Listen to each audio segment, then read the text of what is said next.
This is the Equity Charter podcast, where we talk about why we care about equity in the digital health sector and why we think you should too.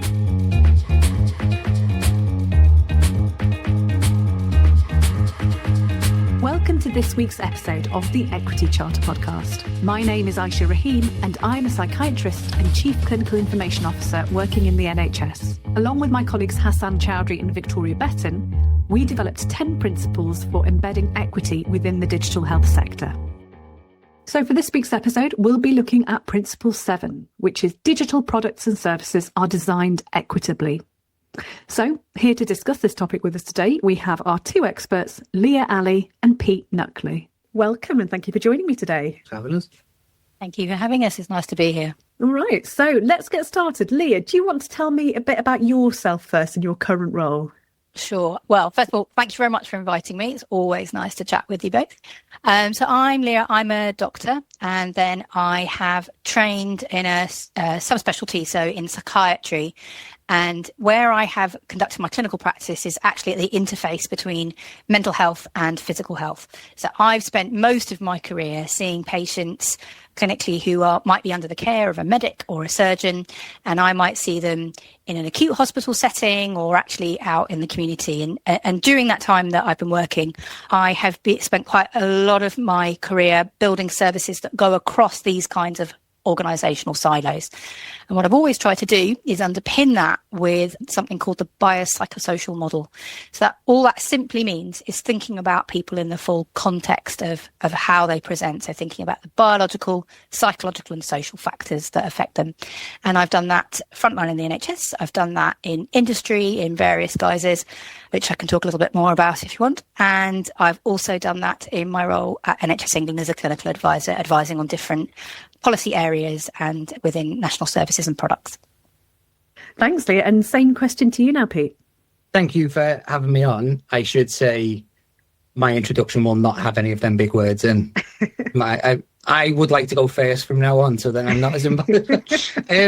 So I'm Pete Nuckley. I am one of the heads of user-centred design in NHS England, and I have some responsibility in the referrals and appointments world, and then a bunch of responsibility in user-centred design out there in the regions and trusts, etc. And the thing that I'm particularly interested in and passionate about is inclusive design, and hopefully that's what we're going to chat about today. Absolutely, yeah. So thanks for that. We're going to be talking about design and how that impacts the service that we provide to people on an equitable basis. But I'm guessing that not everybody will be familiar in any great depth around human-centred design or user-centred design. So, Pete, I was just wondering if you could sort of broadly outline basic human-centred design principles to sort of orientate us to this conversation. Yeah, so there is a bunch of qualifications and thesis that you can do on this stuff, but I will try and kind of put it in one succinct sentence, I guess. I think human-centred design or user-centred design, they're interchangeable, is the endeavour to find out people's needs and incorporate them into the things that we make, right? The way we go about doing that, so first off, not people's wants, that's slightly different. We want to find out their needs. What do they need from a thing? And we incorporate them in. The way we go about doing that is literally spending time with people out there in the community who are beneficiaries of the things that we make or that we might make. My view is, and I think others, we should spend a disproportionate amount of that time with those who are excluded, for whatever reason they're excluded. If we build things that work for that group of people, it's more than likely going to work for everyone else. And that's sort of it. Everything else is ways in which people think they are trying to do that thing. So it might be frameworks that people are doing, or it might be books that people have written, or activities, that type of stuff. It's all with the goal of involving end users. That could be patients, doctors, clinicians, whatever you want. End users in the things that we make. So we're not just making things in a basement somewhere in Canary Wharf and pretending we have answers for stuff. It's involving people. That's sort of the vibe of it. Everything else is like, how are you going to do that thing? But that's the principal goal of human-centred design.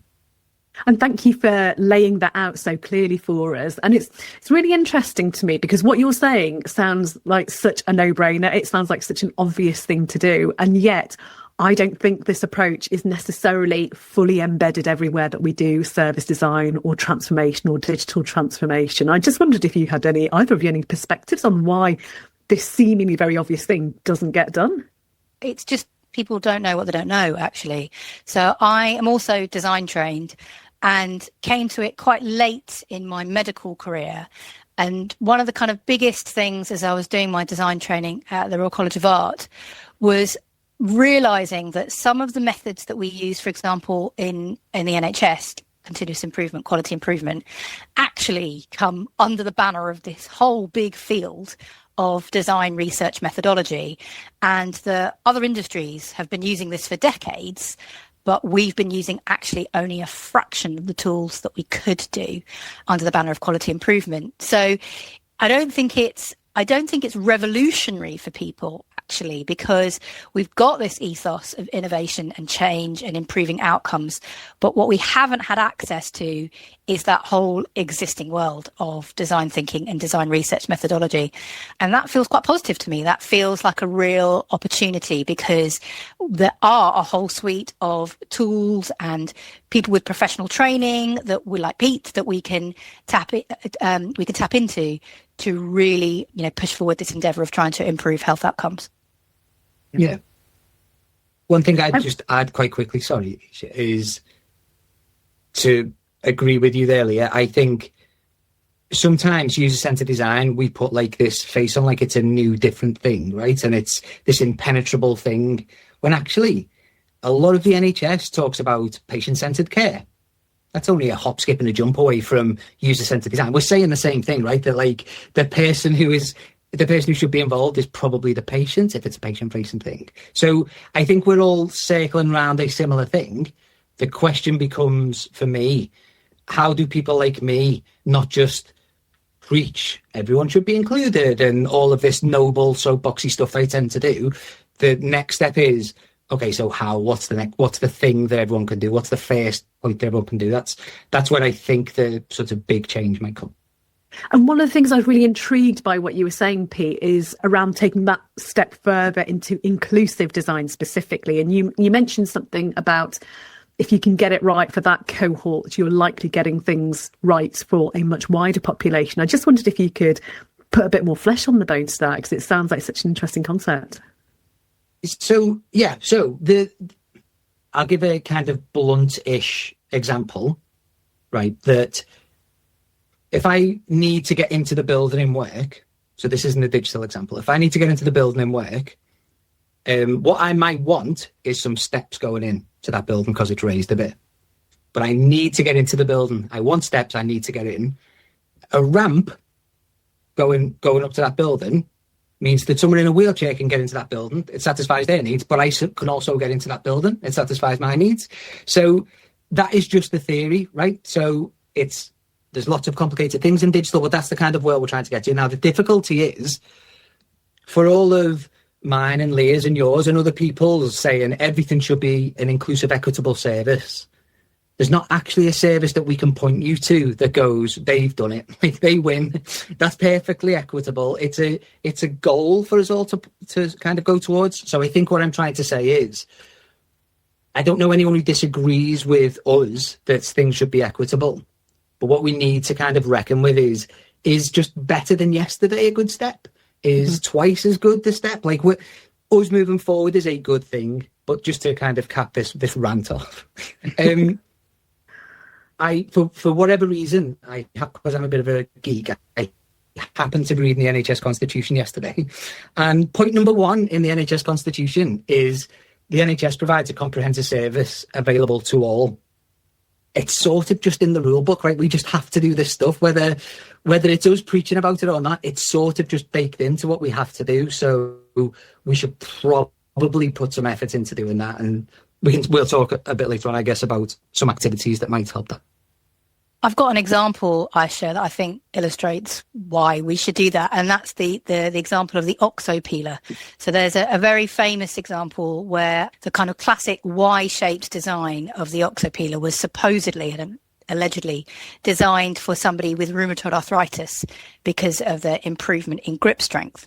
So that's somebody with a very specific need. But because the design of this thing was so good, it not only served the people who had problems with grip strength, it was actually easier for everybody to use it. And in fact, that design then became the dominant design in the market, outstripping the classic knife-shaped design.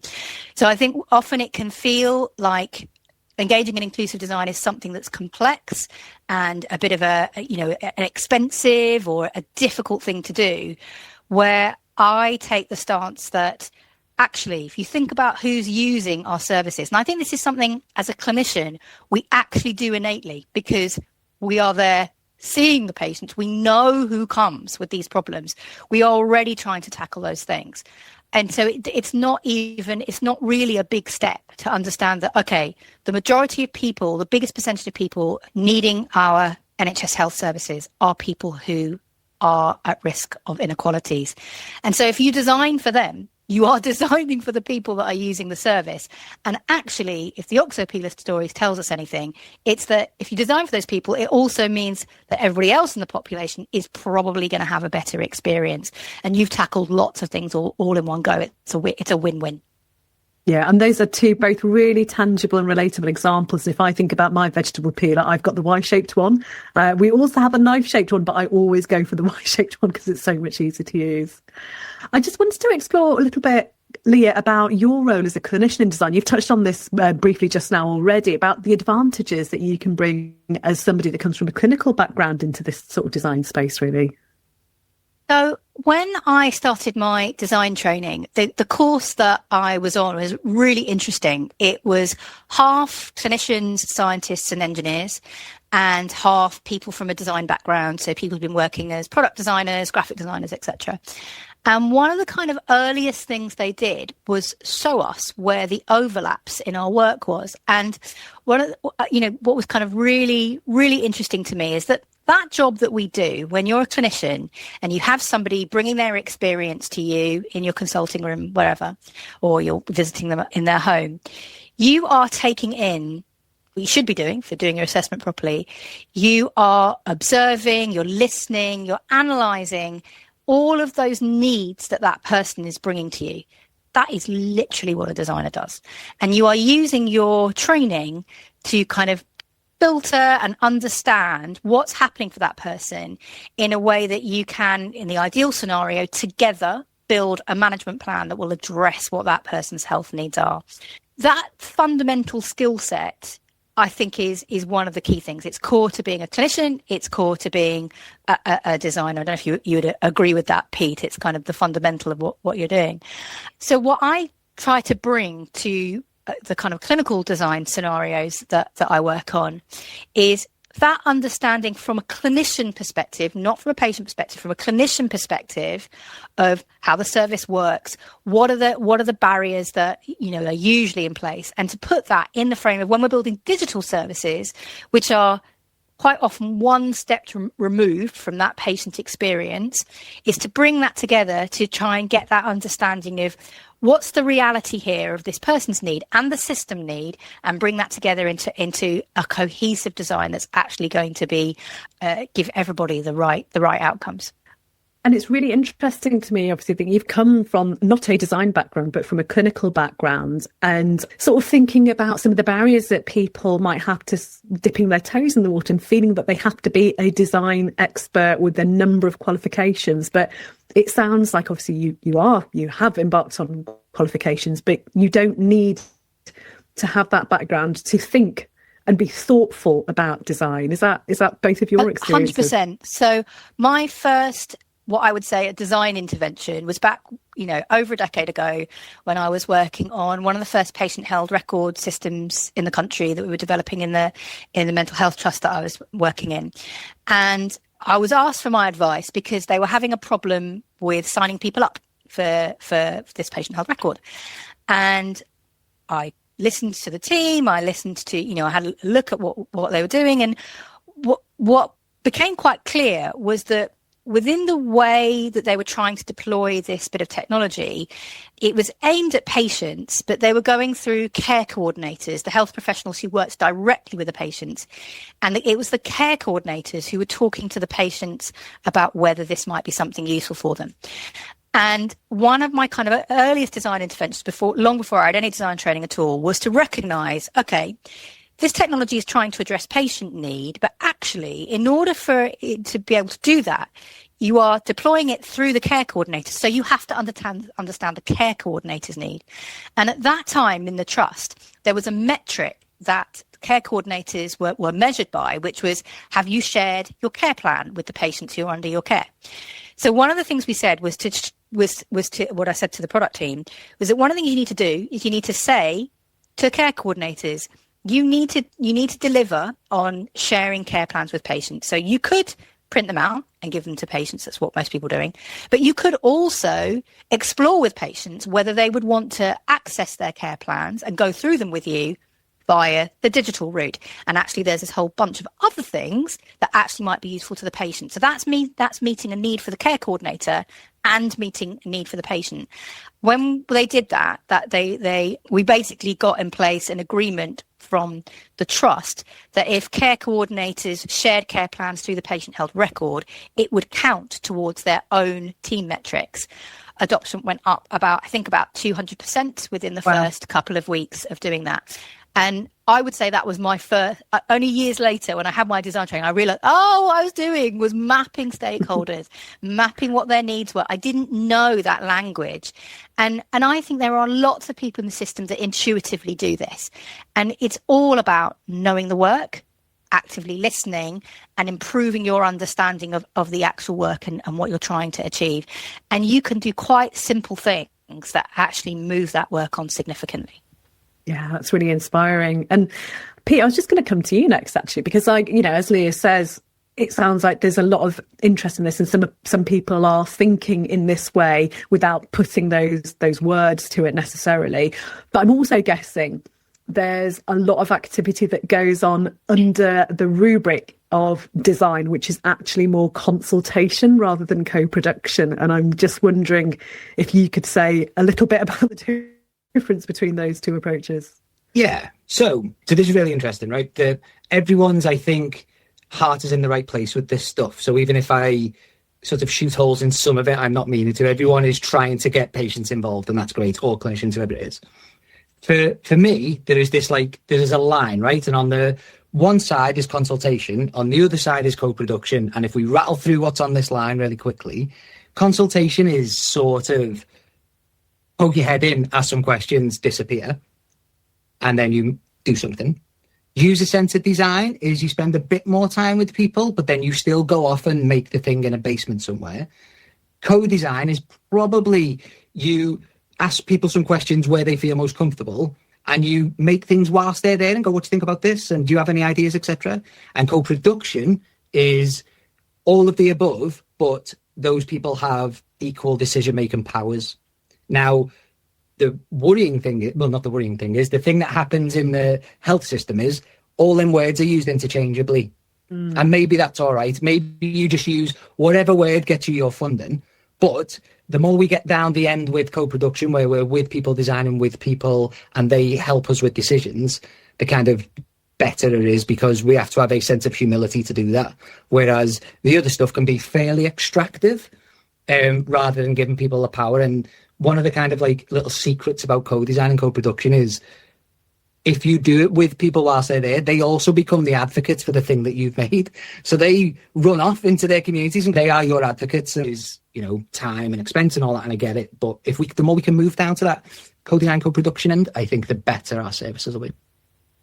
And I wonder if that is something that people have in their minds as a perceived challenge of thinking that they have to do it all at the co-production end, rather than seeing it as a spectrum of an evolving approach, I suppose. And I'm just wondering if you had any sort of thoughts or advice for people that are perhaps not necessarily resourced to do the whole thing, but can still do something good. I mean, what is that balance between trying not to make things worse, but still moving in the right direction? Yeah, well, this is what do I want? What is my answer to that? Good question. My answer is something like, because it's hard, right? Because if there was just a textbook, it probably all would have been solved by now, all this stuff. But health is like really complex, and people, God love them, are really complex as well, and needs change all the time, etc., etc. So the best design, I have the luxury of working with some of the best user-centered designers and user researchers in the country. And the ones that I think stand above the rest is they just have more tools in their arsenal. So they just sort of will poke a little bit over here and then try something different over there. And they just have all these ways of going about it, which, because you can never quite be sure that the same workshop is going to work with this group as work with the last group. You're never quite sure if a questionnaire is going to be better. But if you give all these a go and they're safe, and you've got them checked by people like Lia and they're clinically safe, then I think you're probably making your services better. And then we can always improve how we go about doing that, but you're probably making your service a bit more inclusive. But I have a challenging thing that is fairly controversial, maybe, I don't know. But yeah, please. The thing that I want to make sure that I say is, we're talking about digital services. The fact that we've made something digital is in and of itself exclusive. Yeah. There is somewhere between 7 and 9% of people who aren't digitally included. Skills, money, whatever it is, motivation. So we can make them super accessible. There's WCAG guidance for accessibility. We can make sure that they are as inclusively designed as possible. But we're really saying, here is a wonderful fairground that is inclusive to everyone, but you've got to be this high to get in. And that is an exclusive thing. And I should say, the NHS for the last 76 years is sort of, as much as it's my favourite thing in the world, you still have to be able to get the bus to the hospital at the time the hospital says that's a bit exclusive. So it's never been perfect. But in the digital world, we have a chance to maybe think a bit more about this stuff and at least not compound these problems and hopefully rein them in a bit. But it is a thing that once we've put it in an app, there's 9% of people who go, well, I'm out. And they get a letter, and the letter rubbish. And that's, if you see what I mean. So I could not agree more with that. And I think starting from that position of understanding that it isn't just about digital services, because as Pete said, digital services add this extra barrier. It's actually thinking about, are any of our services inclusive? Like what is the transition we need to do in all of our services? So that work I was talking about earlier, that patient health record work, that came from a service users academic research group. So it was very much driven by service users, proper full co-production. This program was actually underpinned by health psychology principles about empowerment in the relationship. So that's irrespective whether it's a digital interaction or whether it's a face-to-face interaction.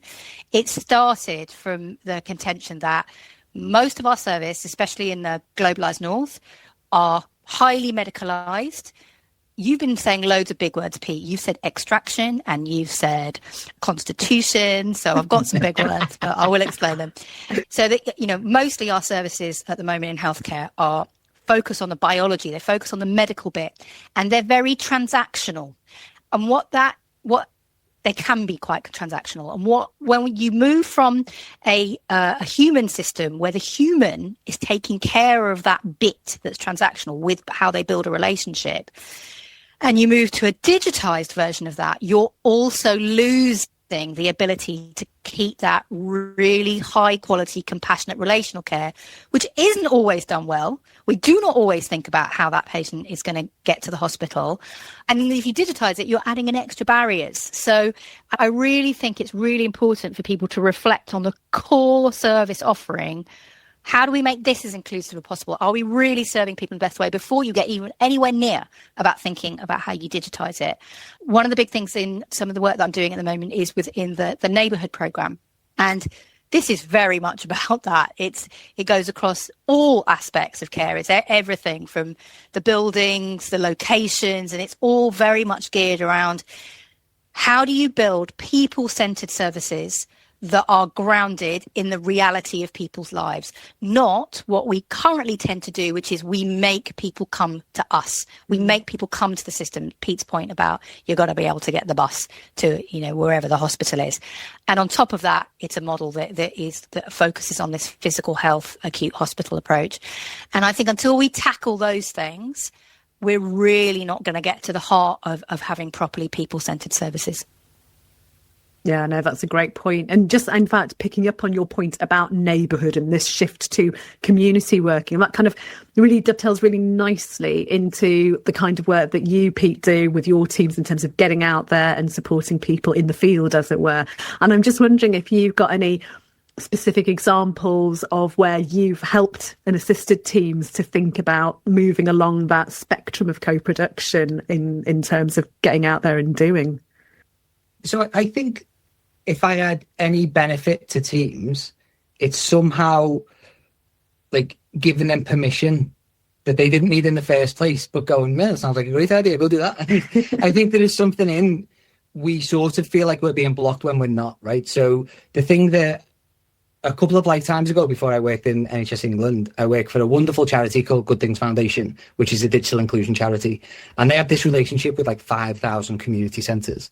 And I was blessed to work with a couple of really, really superstar clever people in that world. And all of those 5,000 centres were sort of our playground. Like, we'd ring them up and go, we're doing this thing, can we come chat to you? And they'd be like, yeah, come on down. And we'd just spend like days with people, and we'd redesign buildings, and we'd do digital things and all this stuff. And I sort of feel like we thought we were inventing a way of working. We weren't inventing it. Other people had thought for years about this stuff, but we thought, well, this is how everyone should work. And then that seems to somehow be blocked when you get into like bigger structures of places like NHS England. And all I try and say to teams is, if I'm going to work on like a diabetes project in London, I genuinely do three things. I Google diabetes in London. A community group will always show up on Google. Mm-hmm. I cold call them and go, I'm Pete from NHS England. And even though I have the most mistrusted accent in the country, genuinely, I go, I'm Pete from NHS England. Can I come play with you for the day? They say yes 80% of the time. I've done some math. 80% of the time they say yes. And then I say, look, I think I can get you like £500. It should pay them loads more than that, but I think I get £500 for the day. You can give that as vouchers to people, do what you want, because you understand your people more than me. But we'll come down and we'll just ask some questions, etc. And that seems like a fairly easy process that's not laborious. And in one day with a bunch of people, you sort of figure out 90% of your blockers. I've made that percentage up, but a bunch of your blockers, a bunch of the things that are going to be in the way for people to access your service, you've probably found them out. So it's not the biggest endeavor that you can, it's not like the most laborious task that you can do. And also, anyone who goes out there into the system always comes back super recharged, because we've just been in Canary Wharf or a posh office in Leeds or whatever. But you go out there into the real world and go, oh yeah, well, of course you wouldn't use it with that. Because I'll give one quick example. Sorry, Isha, is a couple of years back, you and I ended up in doing 2 days in Morecambe, if you remember. We did. In a wonderful place called The Well. It's an addiction service in The Well. And it's sort of, because it's a community asset, it's kind of a bit scruffy, and, you know, the paint's coming off the walls and stuff. And everyone in there was wonderful and generous to us. Yes. Perfect, weren't they? And we were trying to do some stuff, and we brought a couple of directors with us to kind of go, this is what the real world's like, directors. And that was good. But also, we were going, well, let's run through some exercises for co-design. And one of the things they were trying to do was free passes to get to the hospital. Yeah. Right. And we were like, well, and someone came up with the idea of a QR code that's emailed to people, etc. And the way that we tested that was on the day. So we grabbed the QR code, emailed it to someone, and then all of us traipsed outside to the bus stop. I pretended to be a bus driver walking down the road, and the person kind of got nervous trying to find the QR code. They felt like they also felt they were being judged because people would know this thing. So we came back inside and went, well, that won't work. You still need to get to the hospital. We need to figure that out, but that won't work. So let's not spend $100,000 on that. That's fairly cool, right? And also, Leah, you went there.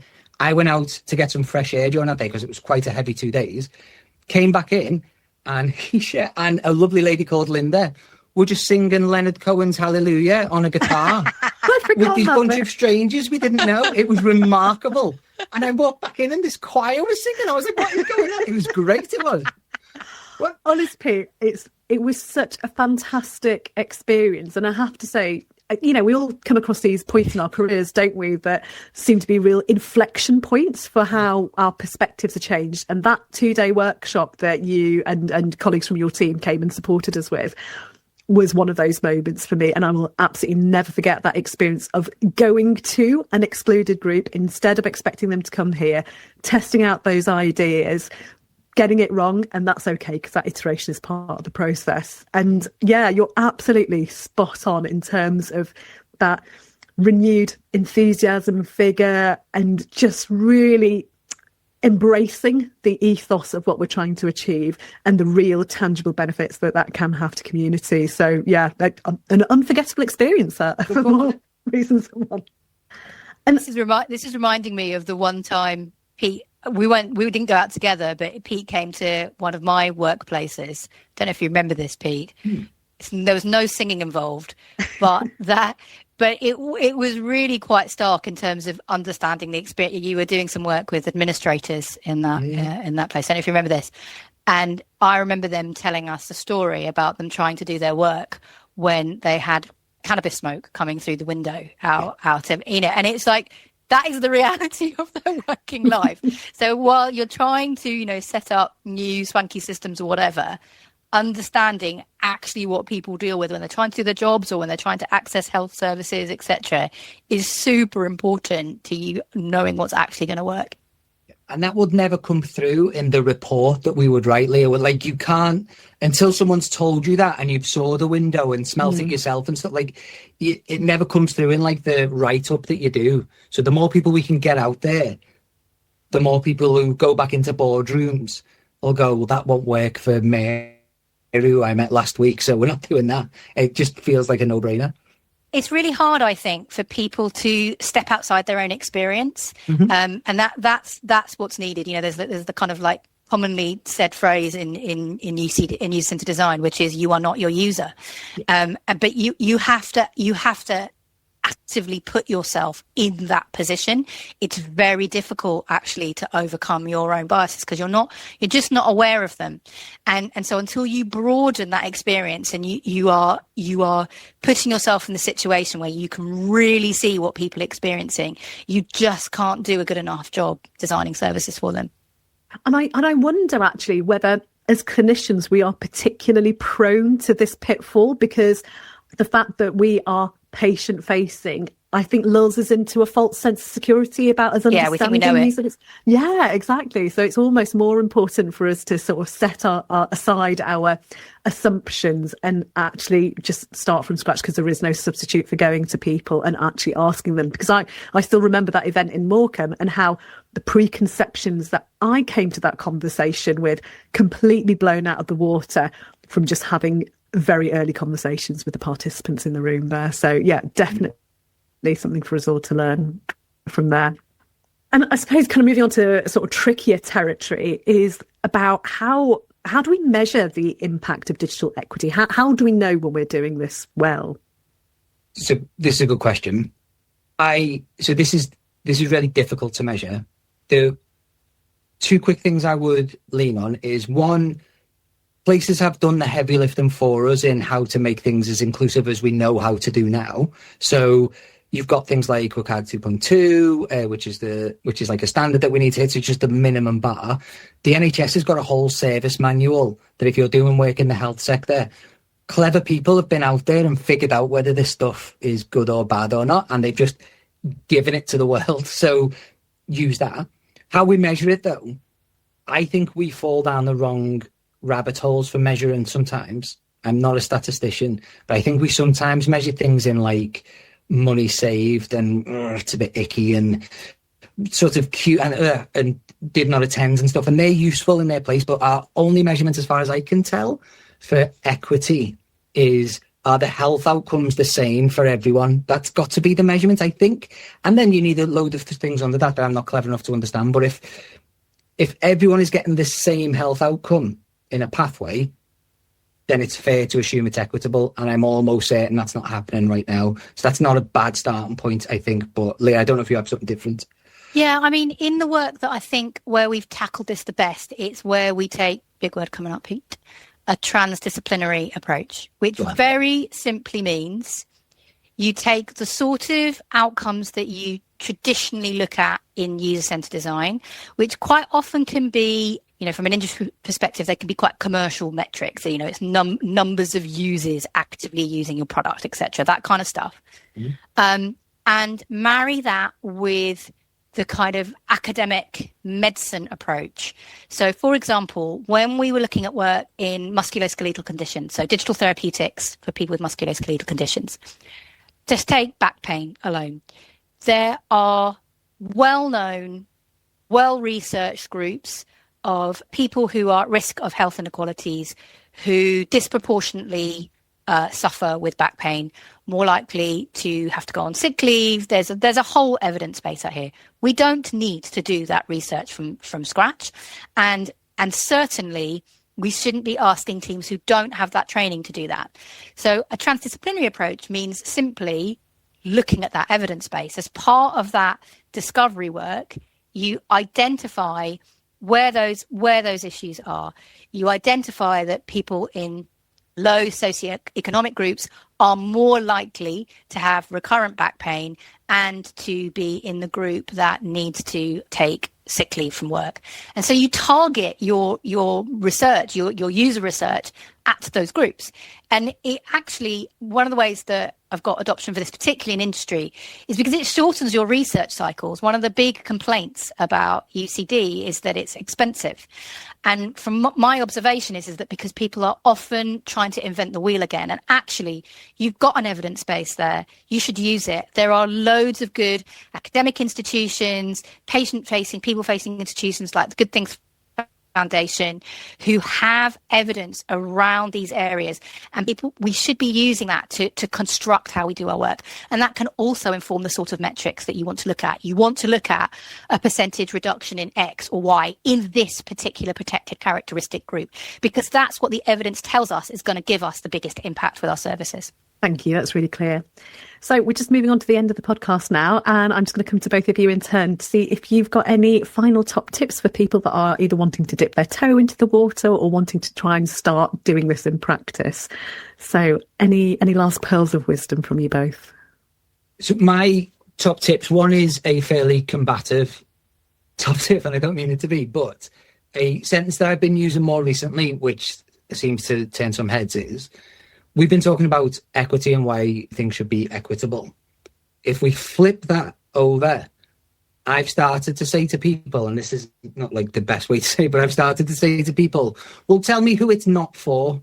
And let's start there, because really we all think it's for everyone, right? So if we all think, if you can look the white of my eyes and go, it's not for people with sight impairments, or it's not for this group or that group, then we probably need to have a discussion about what the NHS is about, right? That's a really difficult thing to say to me. If we all agree it's for everyone, then there's some work to do. So it's a challenging way of saying this stuff. But my tip is the half-hour thing that everyone can do tomorrow is that thing I mentioned before of whatever service program or product you're working on, Google that in your local area. I've got this lovely user researcher who works for us. She went to the library in Lewisham, seen just on the notice board that there's a group that meets down the road next Wednesday, and she just wandered in there and did some of the best user research that we found by doing that. Like, that is a half-hour job anyone can do. Now, you should be safe when you go to these places. Obviously, we have a lot of ethics and things that you want to look into, but realistically, getting out, sitting in a hospital waiting room or in the Costa coffee that's in the hospital just for an hour, you sort of realise what's going on in the world. And I think that's the first step. And then you can go back and go, I think we should do more of this. So I'll just get out there as much as I can. Love those tips. Lia? So when I applied to medical school, I very, very geekily and true to the type that Pete says I am, with big words, quoted a Roman playwright. And the quote was, I am human. Everything that is human is interesting to me. That continues to be my mantra. And I would say to people, that's all you've got to do. Get started, get out there. You are human. Everything that is human is interesting to you. And if you pay attention to that, you're highly likely to have really good impact on the services you're designing. What a fantastic set of thoughts to end on. So I'll just say thank you so much for your time and your expertise. Thanks, Lia, and thanks, Pete. Thank you for tuning in to this week's episode of the Equity Charter podcast. Don't forget to rate, review and subscribe to the series. And if you'd like to know more, go to our website at www.equitycharter.digital. You can follow our page on LinkedIn, join our community of practice, and you can also contact us at hello@equitycharter.digital.